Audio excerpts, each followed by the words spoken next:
Hey, what's going on, everybody, and welcome back to the channel today for another review. Cam and I are getting ready to jump into our review of the first 4 episodes of season 2 of Loki, returning back to Disney Plus October 5th.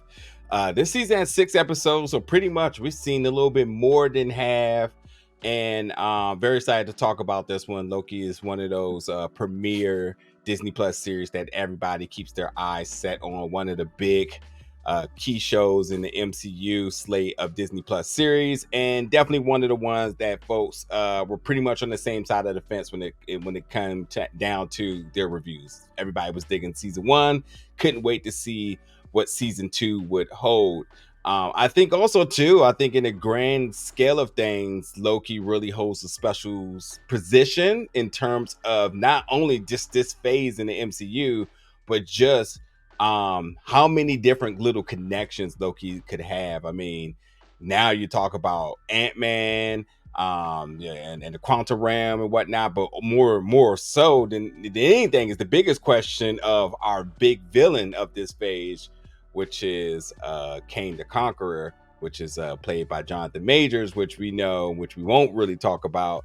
Jonathan Majors, outside of his acting stuff, being an effect on the characters, shall I say, that he plays in the MCU. But let's just start off with the very simple question. We saw 4 episodes, Cam. What is your thoughts about it?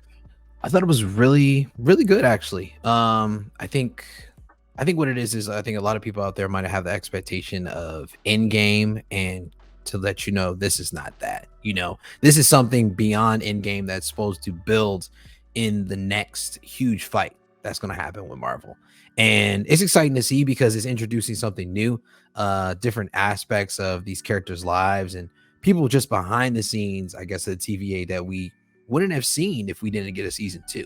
But I think they really kept a really good pace throughout the whole entire show so far from what we've seen.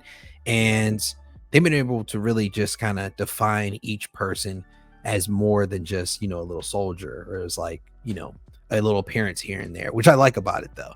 But it's definitely a time crunch for sure, the whole entire show, which is crazy. The other criticism is, a lot of people wasn't on board for phase 4.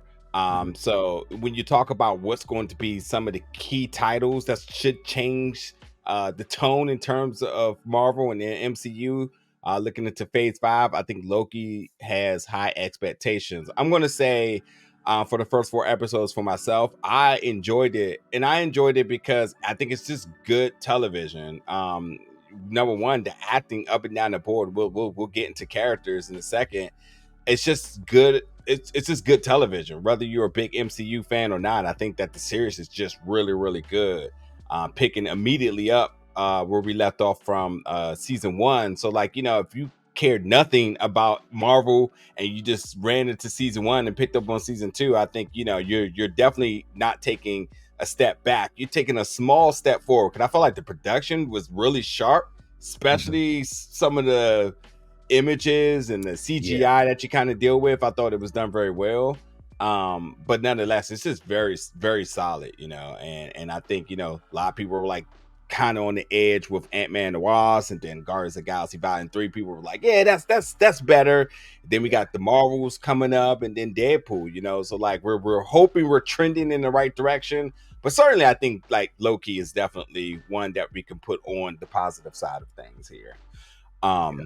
But if you were not caught up on Loki, definitely check out season 1, available now on Disney Plus, because season 2 picks up, as I mentioned, right at the end of that. Here we do got Tom Hiddleston's character Loki, and his guy, why is his name slipping out of my head right now? Owen Wilson, Mobius. Mobius, Mobius. I don't know what I was about to call him. No, good. Still trying to figure out what's going on in the TVA, because Loki's time skipping, and that's like a wait, what? How are you doing this? And more or less, how are you doing this in the TVA?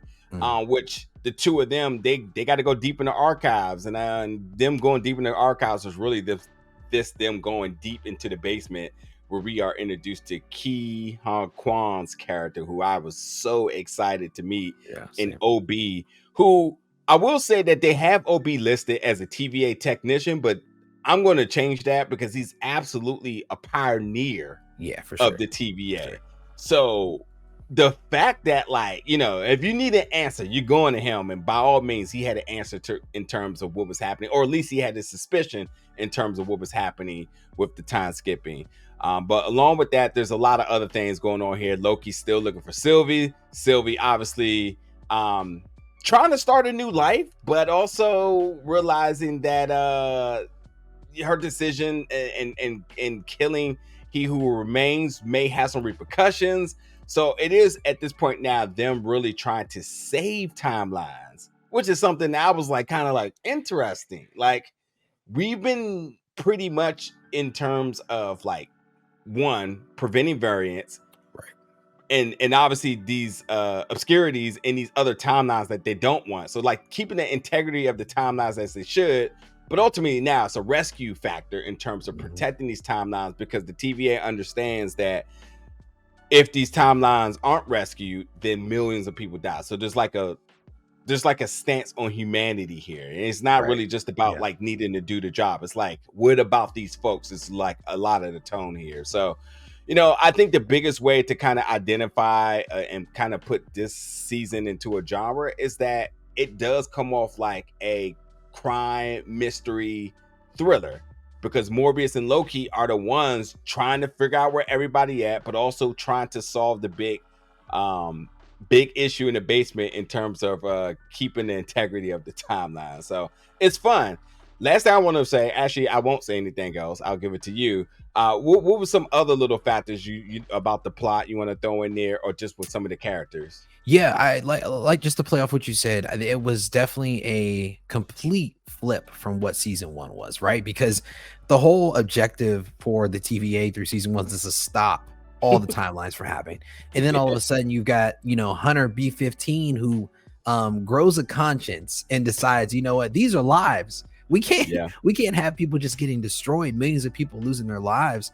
So it becomes almost like a battle within the TVA, which is a complete reversal of what we like to see for most part. But I still think they played very, very well off of the concept of time, even though they have abundance of it.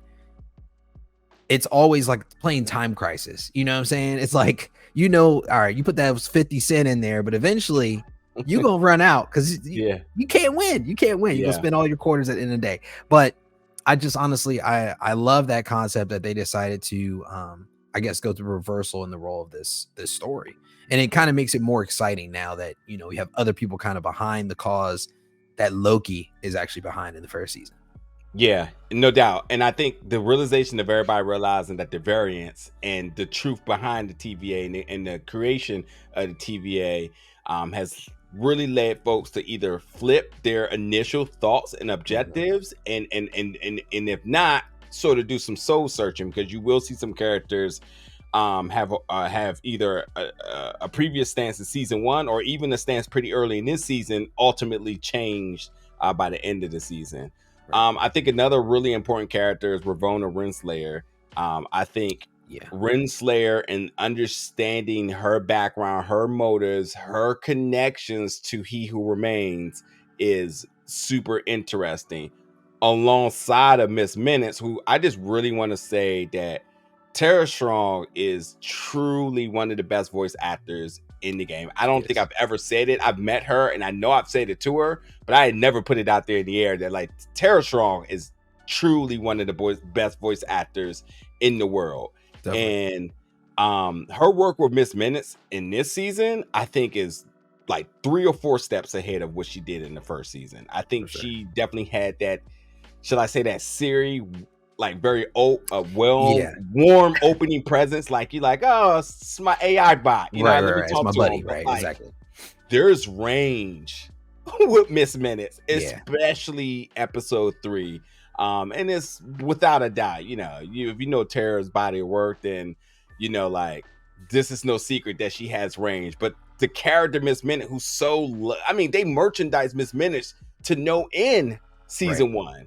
Yeah. So to kind of see another side of Miss Minutes here was very interesting. And I know they got to be very happy with Tara's work, and without a doubt. I'm sure she's happy with being able to like really stretch her legs a little bit here. Yeah, for Because sure. you know, if you watch Teen Titans, you know there's Raven, so you know she can monotone like no other. And you know Miss Minutes, she could be all welcoming and bubbly. But then episode 3, I ain't going to even say nothing else. Yeah, But no. I think the crazy part also is that Miss Minutes can change up on you, or Tara can change up on you. I can say that, but still have that same bubbly tone. But yeah, the way that she directs her statements are like, oh, this is yeah.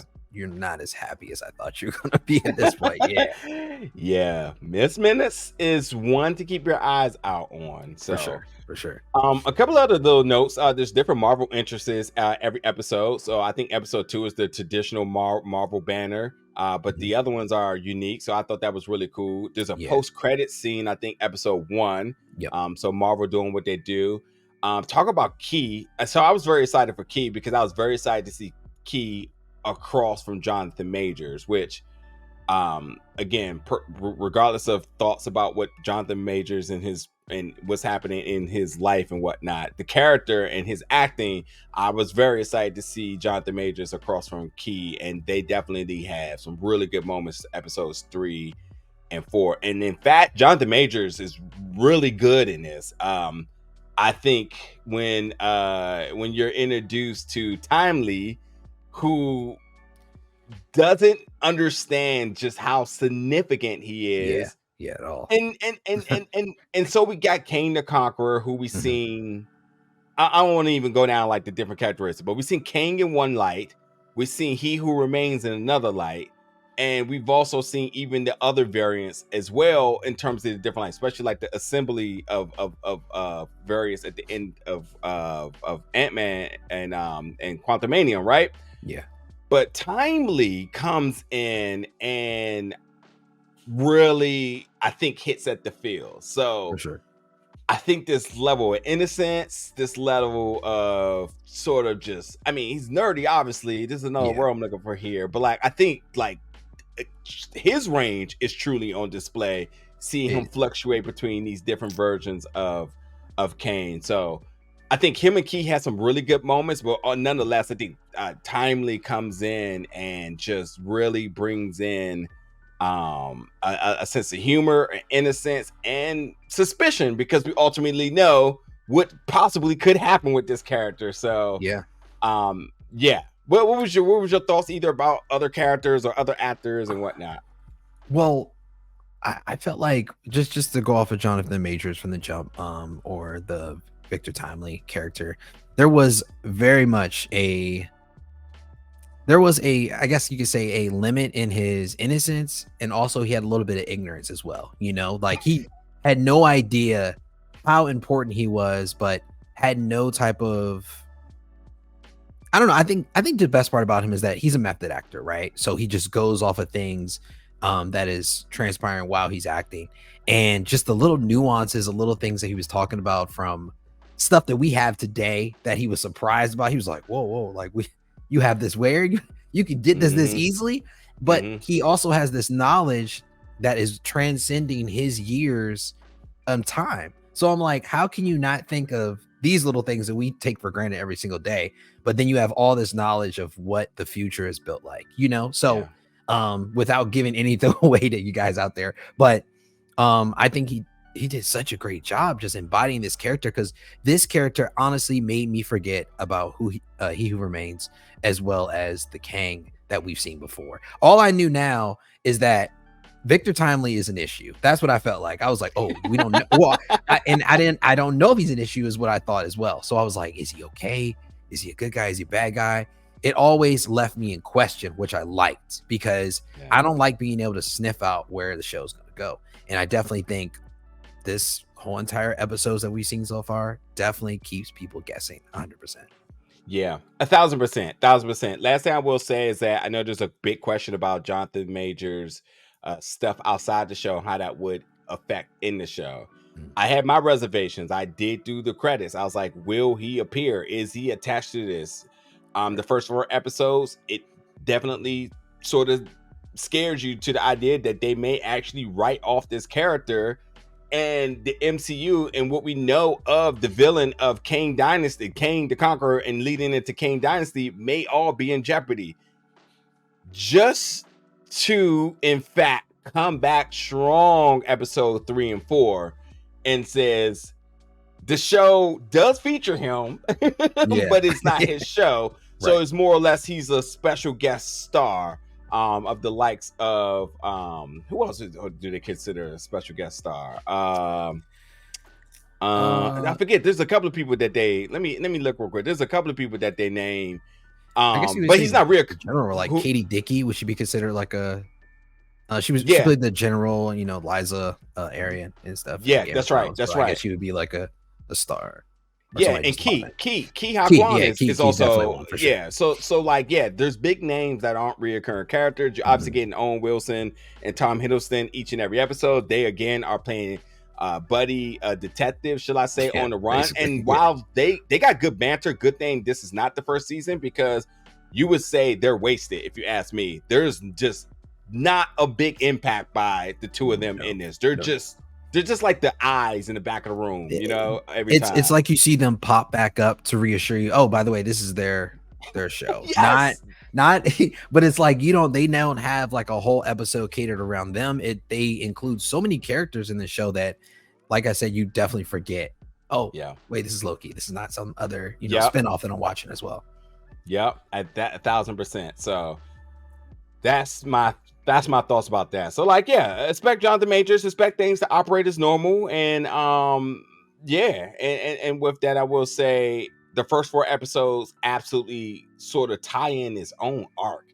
I don't know if you agree with this now, but like the beginning of the first episode, some things kind of happen. You kind of like, oh, what's up with that? There's a big there's a big opening cliffhanger, like a soft opening of like, wait, how did we get here? And within the first 4 episodes, they answered that, to the point that me watching these first 4 episodes and sort of how things ended, I would be very okay if I had to wait another season for the next things to happen. I thought it was done. I didn't know. I'm like, is it done? Are we going? Is there another week that I need to watch this? So I mean, but I do like that they were able to add these cliffhangers in there, because it definitely builds anticipation, I think, for a lot of fans out there, and it's definitely going to keep a lot of people guessing. Like, what's around the corner? I don't think any of us can probably predict at this point. Yeah. I think that's pretty much all I got. I mean, all the other typical stuff in terms of the production, like when you get to the basement where OB's Ki Ha-Kwan character is, when you start seeing the visuals of the timelines, it's fascinating. It's amazing. It's Disney at its best, The score is great, as you expect. Acting is what it is. The story is what it is. It's just a matter if it's all clicking or not. And I think there's a lot of continuity between each of these episodes, telling a good overall story. But again, I think if we had to end it at episode 4, I think it's a solid season there. I would be okay. I would be okay with it, to be honest with you. But it makes me even more excited that I get 2 more episodes to figure out what they're going to do on. Like, what is happening? I'm okay for a year, but I'd rather not. So thank you guys for giving us 2 more episodes. So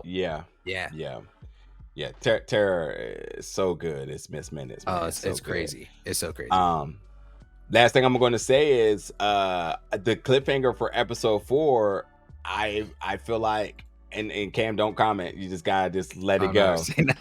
I feel like the cliffhanger for episode 4, then episode 4, I would have thought that Wanda Maximoff was here somewhere. Yeah. Oh yeah. That's all I can say. Yep. Mm-hmm. So I agree.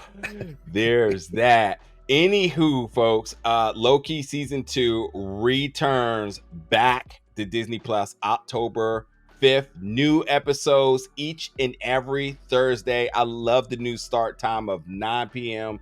Eastern Standard Time, 6 p.m. Pacific Time. These episodes are all close to an hour, and it's a time traveling bunches of fun as we have to figure out how the TVA will somehow, some way, obviously at this point, stop all of these timelines for just completely destroying everything, and it just gets wild. So we'll see. Anywho, folks, y'all get in the comments. Y'all let us know your thoughts, your excitement, your predictions for Loki season 2. And as always, stay tuned because we got more reviews and content coming to you very soon. I